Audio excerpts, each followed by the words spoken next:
Hello, Read Through the Word friends. It's great to be here with you today. Today is Tuesday, September 5th, and I hope you're having a great day. Today we're continuing in the prophet Ezekiel, and our key verse for today is Ezekiel 44, verse 4. Then the Lord brought me by way of the north gate at the front of the temple. I looked and saw the glory of the Lord, filling the temple of the Lord, and I fell face down. These are some interesting chapters that talk about a future temple. And I've titled the lesson for today, You Can Build It Now. So let's dig in and we'll see what that means. So two things I think important about this lesson is, first of all, there are things we just don't know about this lesson. And we're going to talk about the things that we don't know. Not quite sure, don't have an exact answer. And I think that's just the way it is sometimes reading this book. It was written as, it was an ancient book written during an ancient time that is applicable to us today. But because we don't understand all the mystery and fullness of God, and we don't understand all that might have been happening in the context of history, some things we just don't know. But some things we do know. So we're going to talk about the things that we're not sure of, and then we're going to talk about what we can take of it that we do know, that we're sure of, that we can use to build it now, build something today. So a couple interesting things about this. One is that I found this interesting in my archaeological Bible. There's a note for chapter 45, verse 13 through chapter 46 through 24. It talks about the offerings and the holy days. And my note in my archaeological Bible says this. This section varies so much from the Pentateuch that Jewish rabbis have exerted great effort to reconcile the two.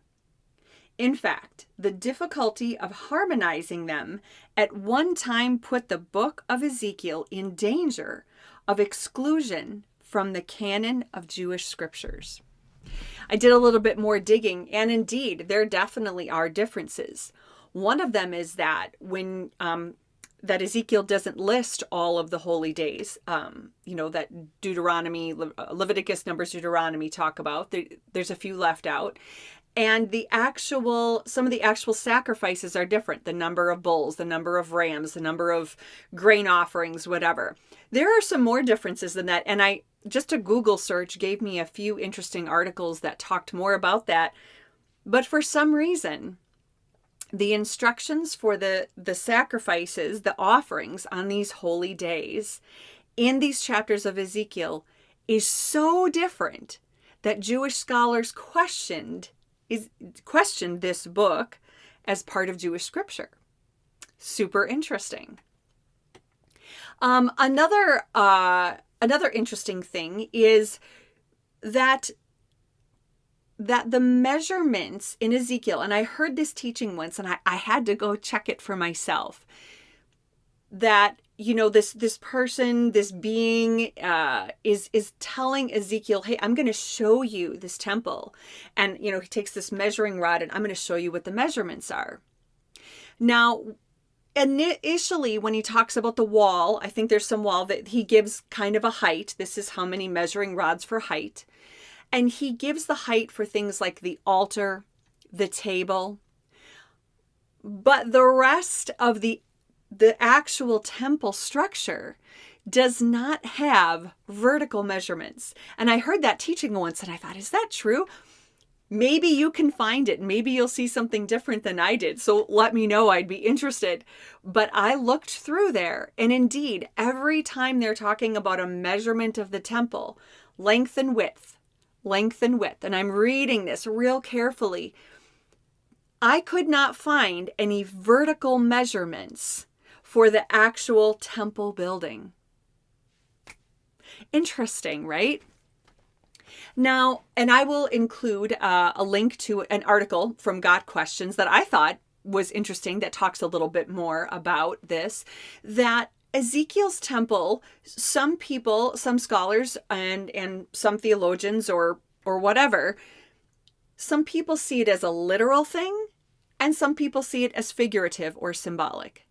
In other words, could this temple that was given in Ezekiel, could this happen at a future date, at a future time? Is this something that God was saying, look, this is going to be built. Let me show you what it's going to look like, but it's going to come at a future date? Could be. Could it also be that this is a symbol, a figurative interpretation or figurative language that's used to denote or symbolize something specific? Could be. It could be either. And I think that's important to remember too, because we don't want to get so in the weeds about like, the future is going to be this and this and this, and there's going to be this and this temple, and it's going to look like, we don't want to get too in the weeds on that, though we need to study it and look toward it. But this, again, this was written to a people in ancient times, just like covenants, how God spoke into their culture using covenant language because it's what they understood. Ezekiel was given directions in temple language, and it's what he understood, and it's what the people would have understood. God used temple language. Did he do that because he actually was, prophesying a future temple? Or did he do that because that temple language was what those people and what Ezekiel understood at that time? Interesting thought. And the article is a great read too. I would be curious to know where you guys land in the comments, what you think. Here's what we do know though, that if the temple is a symbolic or figurative thing, it's symbolizing something perfect. The measurements, the perfect square, everything about it was perfect. The sacrifices that would be done there, the fact that there was no Ark of the Covenant because the presence of God would be there. This temple symbolized perfection. And we know that in all of history, starting with the Garden of Eden, to Solomon's temple, then later to Zerubbabel's temple, we know that God's intention is always to dwell with his people. So here's what we do know. This temple is again an ongoing picture that God has not left his people, that God never intends to leave his people, that he created us to dwell with him, to walk with him and talk with him and hear from him and to know him. That part we know. And the temple is a picture of that.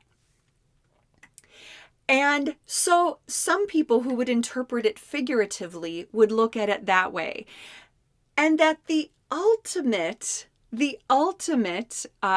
symbol of perfection is in Jesus.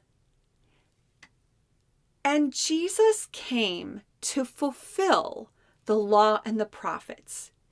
And he embodied the temple, didn't he? He embodied the perfection of the temple. He embodied what it looked like to dwell with his people, literally to eat with them and to walk with them and to be tired with them and to be sad with them and to rejoice with them and to go through troubling times with them. Jesus is the perfect embodiment of the perfection of Ezekiel's temple. And just a quick note here, and I want to say I'm actually going to talk about this more, I think in 2 weeks. Looking ahead to my teachings, in 2 weeks, my teaching day lands on when they dedicate the second temple under Zerubbabel. And there's just some beautiful connections there. But one of them now is very interesting. That when Jesus went to Jerusalem for Sukkot, one of the things that the priest would do on Sukkot towards the end of the ceremony is pour living water on the altar. And it had to be living water. It could not just be from a cistern. It had to come. The priest had to go. They had to take that water from real, true living water. And I heard a teaching, and I'm actually going to connect this in 2 weeks. So I will post the link there because I want to talk more about it then. But I just wanted to give you a little taste because it's important to what we're talking about now. That there's speculation that when Jesus was at the temple for Sukkot, and the people would have been praising and Hoshana, and there would have been so much, rejoicing. And when the priest pours the water, the crowd would have been quiet. And there's speculation that it is at this time that Jesus says, I am the living water. Whoever thirsts for me, will never thirst again. And what an amazing thought.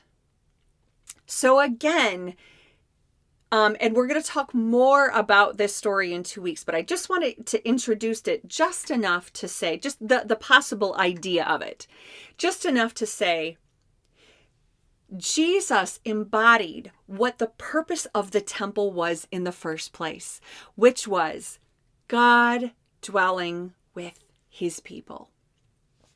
And I wonder if that's why people didn't recognize Jesus as Messiah. Because maybe in the Jewish mind, especially in the Jewish leaders, the priests, the officials, the Pharisees, whatever, maybe it was Jesus is going to come back in power, right? He's going to show power in the temple, powerful teaching. He's going to embody all these powerful, there was this power structure in the temple. And maybe they were looking for someone to embody that power, that we are following all these laws and we have this prestige and we have this image and whatever. And maybe people didn't recognize Jesus as Messiah because they were looking for that. But when Jesus came, he embodied what the true purpose of the temple was, and that was to dwell with his people.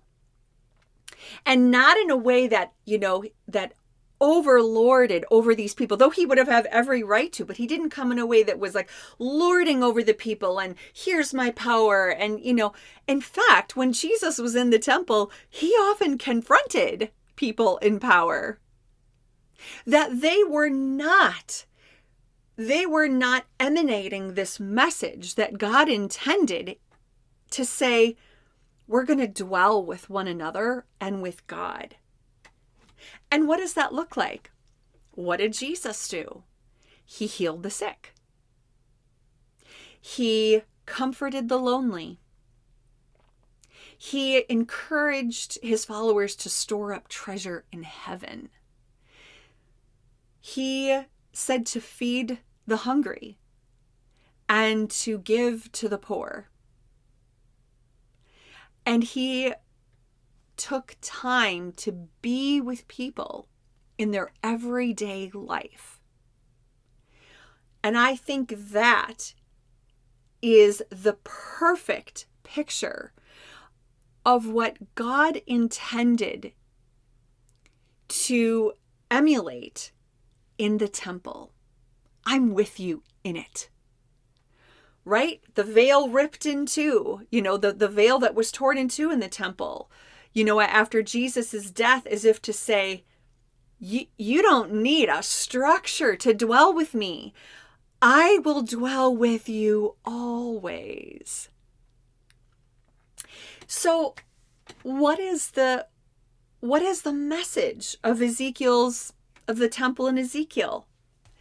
I think no matter what, we can take with us the messages we get to dwell with God. And that Jesus embodied what it looks like to dwell with God and what it looks like to embody that to a broken world around us. Heal the sick, feed the hungry, comfort the lonely, store up treasures in heaven. Back in 2006, I was in Israel and got to go to the temple, well, the Dome on the Rock, and went to the Western Wall. It was absolutely powerful. There were people, there were people praying there, people crying there, people writing their prayers on little bits of paper and trying to wedge them into little parts of the temple wall. And the longing that people had for, I understand, for the temple, but the symbol of the longing to dwell with God. And we were able to, the group that I was with, we were able to go into the area in the Dome on the Rock, into that area. It's built as an octagon. It's an octagonal structure. And so when we went in there, we had to leave our Bibles outside. They would not let us bring, it's an Islamic shrine. We were not allowed to bring our Bibles with us. So when we went in, the person who was leading our group that was teaching us, his name is Ray Vanderlaan. If any of you follow his stuff, just really, really great, insightful teachings. And one of the things he said was, this is a good lesson that this book may not be something you're always allowed to have. And that this book never takes the place, just like the temple never takes the place of our connection and our dwelling with Jesus.